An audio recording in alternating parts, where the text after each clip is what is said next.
BCom part second के विद्यार्थियों का कॉरपोरेट अकाउंटिंग की क्लास में स्वागत है। प्रिय विद्यार्थियों, आज हम कंपनियों के अंतिम खाते के अंतर्गत लाभ हानि खाते यानी लाभ हानि का जो विवरण है उसके बारे में अध्ययन करेंगे। जैसा कि पिछले वीडियो में आपने कंपनी के अंतिम खातों में चिट्ठे के बारे में जानकारी प्राप्त की, उसका अध्ययन किया। उसी से आगे बढ़ते हुए जैसा कि आपकी स्क्रीन के ऊपर आ रहा है कि अनुसूची के अंतर्गत लाभ हानि विवरण का प्रारूप यानी भाग 2, ये जो है सेकंड भाग है अनुसूची के अंतर्गत। लाभ हानि खाता विवरण के संबंध में जो कुछ बिंदु है वो इस प्रकार से हैं कि कंपनी के अंतिम खातों में लाभ हानि विवरण का केवल लंबवत प्रारूप यानी वर्टिकल फॉर्म ही मान्य है। व्ययों को उनकी प्रकृति के अनुसार वर्गीकरण किया गया है। बंद हुई क्रियाओं के लाभ हानि के लिए अलग से विवरण देना है। विक्रय, कच्ची सामग्री, क्रय, स्थापित क्षमता, वास्तविक उत्पादन, प्रबंधकीय पारस्परिक इत्यादि के संबंध में मात्रात्मक प्रकटीकरण अब नहीं देना है। पूर्व में एक कंपनी का लाभ हानि खाता 3 भागों में विभाजित होता था: सकल लाभ, शुद्ध लाभ और नियोजन भाग। नई अनुसूची थर्ड में पहले दोनों भागों के लिए एक ही लाभ हानि विवरण बनेगा और जिन मदों को लाभ हानि नियोजन खाते में दिखाया जाता था उन्हें आधिक्य खाते सरप्लस अकाउंट में लिखा जाएगा।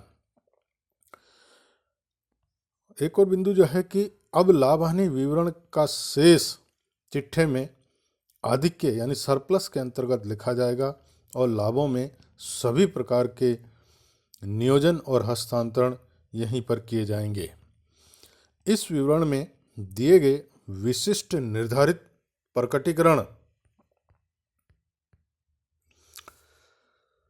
के अतिरिक्त आय या व्यय का कोई मद जिसकी राशि कुल आय के 1% से अधिक या 1 लाख रुपए से अधिक हो तो उसका प्रकटीकरण इस विवरण में अलग से किया जाएगा। प्रबंधकीय पारस्परिक और इसके संबंध में लाभों की गणना के लिए अब प्रकटीकरण आवश्यक नहीं है। ये आपकी स्क्रीन पे जो है लाभ हानि खाते का जो विवरण का जो मुख्य है वो आपको इस प्रकार से दिखाई देगा। प्रारूप है, आपको कुछ इस स्लाइड में आ रहा है, कुछ अगली नेक्स्ट स्लाइड में है, यानी अगले आपकी लिमिटेड ऊपर कंपनी का नाम, part second statement of profit and loss for the year ended और आगे रुपीज इन। इसमें भी फिगर वही करंट ईयर और पास्ट यानी प्रीवियस ईयर के रूप में दिखाया जाता है। एक कॉलम आपका नोट नंबर होता है और एक कॉलम आपका पार्टिकुलर होता है। सबसे पहले जो फर्स्ट है वो रेवेन्यू फ्रॉम ऑपरेशंस ये दिखाई जाती है।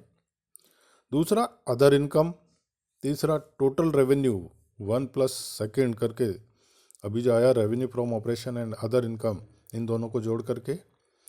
चौथा जो बिंदु है वो है एक्सपेंसेस, जिसमें cost of material consumed, purchase of stock in trade, changes in inventories of finished goods, work in progress and stock in trade, employ benefit expenses, finance cost, depreciation and amortisation expenses, other expenses, total expenses.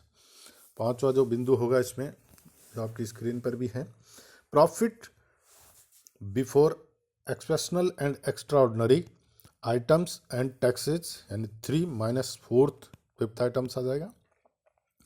Exceptional items. सातवां जो बिंदु है profit before extraordinary item and tax.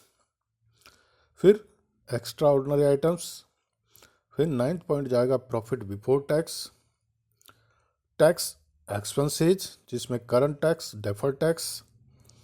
11th point जो होगा P&L account for the period from continuing operation, यानी 9th minus 10th। 12th point जो है P&L profit and loss from discontinuing operation, tax expenses of discontinuing operations. 14वां point है profit loss from discontinuing operation after tax, profit and loss for the period, earnings per equities basic and diluted. See accompanying notes to the financial statement for and on behalf of the board, auditor report as per report of even date, attached chartered accountants firm director directory. ये जो pro forma आपने देखा है, इस परफॉर्मे के अंतर्गत जो है हमें एक कंपनी का लाभ हानि विवरण तैयार करना होता है। इसके संबंध में विस्तृत निर्देश अपनी बुक्स के अंतर्गत जो है, कोई से भी लेखक की बुक्स हो उसमें सभी में आपको दे रखा है, जिसमें महत्वपूर्ण बातें हैं कि फाइनेंशियल कॉस्ट जो क्लासिफाइड होगी, एक तो interest expenses, other borrowing cost, applicable net gains loss और foreign currency transaction and translations. Other income में interest income, dividend income, net gain loss और sale of investment, other non operating income.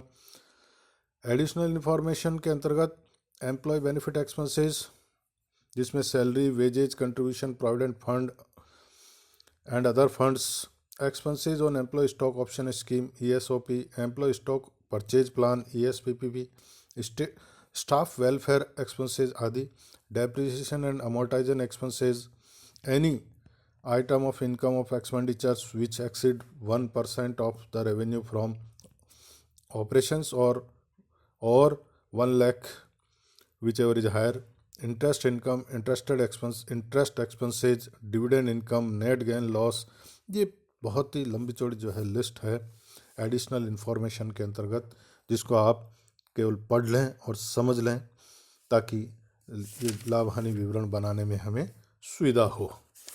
इसके अलावा लाभ हानि विवरण की जो विशिष्ट मदें हैं, जो केवल कंपनी के लाभ हानि विवरण में ही सम्मिलित होती है, अन्य व्यापारिक प्रतिष्ठान में नहीं आती है, उसमें जो महत्वपूर्ण या विशिष्ट मद है वह है एक आयकर से संबंधित 4 मदें जो हैं कंपनियों के तलपट में दिखाई जाती है। इन मदों का निरूपण अंतिम खातों में जो है किस प्रकार, निम्न प्रकार से होता है, जैसे उद्गम स्थान की कर कटौती, टैक्स डिडक्टेड एट सोर्स।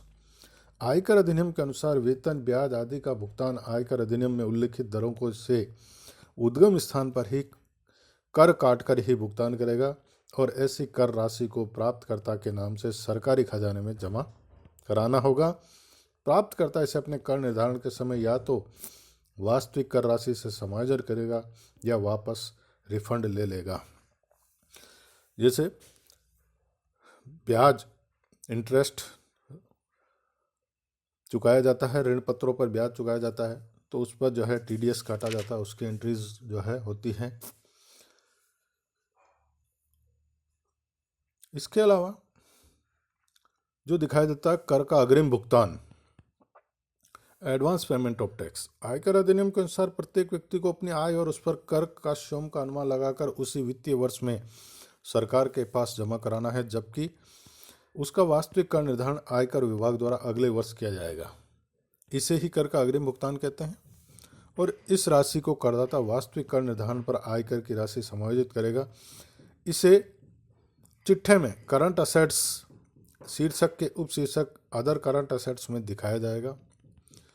एक और होता है जो बिंदु मुख्य तौर पे कर का आयोजन, प्रोविजन फॉर टैक्सेशन। लेखांकन सिद्धांतों के अनुसार चालू वर्ष के व्यय, चाहे उसका भुगतान हुआ हो अथवा नहीं हो, इस वर्ष के लाभ हानि विवरण में दिखाए जाने चाहिए। अतः करदाता कर का अनुमान लगाकर इस राशि को लाभ हानि विवरण से वसूल करेगा, जिसके लिए जो है जनरल एंट्री होगी statement of P&L account DR to provision for taxation. Provision for taxation की राशि चिट्ठे में करंट लायबिलिटीज के शीर्षक के उप शीर्षक शॉर्ट टर्म प्रोविजंस में दिखाया जाएगा। निगम कर भी एक महत्वपूर्ण है जो बिंदु लाभानी खाते के अंतर्गत होता है। कंपनी के वास्तविक आयकर को निगम कर कहते हैं। आयकर अधिकारी द्वारा गत वर्ष की आय पर अगले वर्ष कर निर्धारण में कर का निर्धारण किया जाएगा। इस निर्धारण के आधार पर करदाता को मांग पत्र डिमांड नोटिस भेजा जाएगा और करदाता इसका भुगतान करते समय अग्रिम कर की राशि उद्गम स्थान पर कर की कटौती में समायोजित कर शेष राशि का भुगतान करेगा और उसके लिए निम्नलिखित जो है एक जनरल प्रविष्टि की जाएगी। Corporate tax account DR to bank account to advance payment of tax to tax deducted at source के रूप में। निगम कर की राशि जिसके लिए गत वर्ष में आयकर का आयोजन किया गया था से समायोजित किया जाएगा और आयोजन की शेष राशि को इस वर्ष के आधिक्य के खाते में स्थानांतरित किया जाएगा। तो लाभ हानि खाते के अंतर्गत आयकर से संबंधित जो है ये 4 बिंदु जो है बहुत महत्वपूर्ण हैं और इनको जो है दिखाया जाता है, जिसमें उद्गम स्थान पर कर की कटौती, कर का अग्रिम भुगतान, कर का आयोजन और निगम कर के रूप में ये एंट्रियां जो है की जाती है और लाभ हानि खाते के अंतर्गत इसको दिखाया जाता है। एक प्रश्न आपकी स्क्रीन के ऊपर है जो लाभ हानि से संबंधित है कि एस लिमिटेड का 31 मार्च 2018 को तलपट आपको दे रखा है। Land of cost, plant machinery at cost, debtors, stock, bank purchase, factory expenses और रुपीज इन थाउजेंड्स हैं। ये नीचे कुछ अतिरिक्त सूचनाएं दे रखी है। इस प्रश्न को देखें आप। कंपनी की अधिकृत पूंजी इतनी है। कंपनी के स्वतंत्र मूल्यांकनकर्ता की सलाह पर भूमि का पुनर्मूल्यांकन किया गया है। प्रस्तावित अंतिम लाभांश 10% है। लाभांश कर का ध्यान नहीं रखना है। उच्चंती खाते ने 2001-1/4/17 से जो प्राप्त नकदी और प्रतिनिधित्व करते हैं मशीन की लागत 5,000 रुपये थी, इस पर संचित हास और ये बिंदु है। इसके लिए आपको लाभानि विवरण और चिट्ठा पूछा गया है। तो इसमें स्क्रीन में आपको केवल एक लाभानि विवरण जो बनाया गया है कंपनी का, उसका सॉल्यूशन भी दिया गया है, जिसको देखें आप कि revenue from operation note number 1 1290 1290 rupees जो दे रखा है उसमें है। और ये रेवेन्यू जो है आपकी कहाँ से आई है, जैसा कि इसमें तलपट में क्रेडिट बैलेंस देखने पर रेवेन्यू फ्रॉम ऑपरेशन लिखा हुआ है, वहाँ से इसको दिखाया गया और इसका नोट नंबर 1 बनाया गया। नोट नंबर 2 अदर इनकम आपके इसके अंतर्गत जो दे रखी है profit on sale of machine के ऊपर है और 1,000 रुपये है ये। दूसरा इन दोनों को जोड़ते टोटल रेवेन्यू आ जाता है 1 + 2। इसी प्रकार expenses, purchase of stock in trade, change in inventory, stock in finance cost, depreciation and amortisation expenses, other expenses, कुल मिला के ये 1208 का जो है टोटल एक्सपेंडिचर आता है, जिसको आपको नोट 3, 4, 5 के अंतर्गत और 6 के अंतर्गत दिखाया गया है। नोट 3 में जैसा अपन ने प्रारूप में भी देखा इसमें कि change in inventories of stock in trade में जो ओपनिंग स्टॉक और क्लोजिंग स्टॉक में जो चेंज आया। नोट 4 में अपने फाइनेंस कॉस्ट जिसमें इंटरेस्ट ऑन डिबेंचर्स आए। नोट 5 में depreciation and amortisation expenses, depreciation on plant and machinery I. Note 6 के अंतर्गत जो है अदर एक्सपेंसेज में फैक्ट्री एक्सपेंसेज, एडमिनिस्ट्रेशन एक्सपेंसेज और सेलिंग एक्सपेंसेज। और नोट 7 जो है अर्निंग पर शेयर्स के निकाला गया है। और लास्ट में जो है एक आपको सरप्लस अकाउंट जो है balance in statement of P&L account जो है शो किया गया है।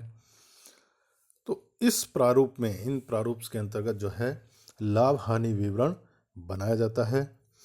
प्रिय विद्यार्थियों, आप इसको बुक्स में भी और अच्छी तरह देखें, पढ़ें, सुने, समझें। कोई समस्या हो तो मेरे से संपर्क करें।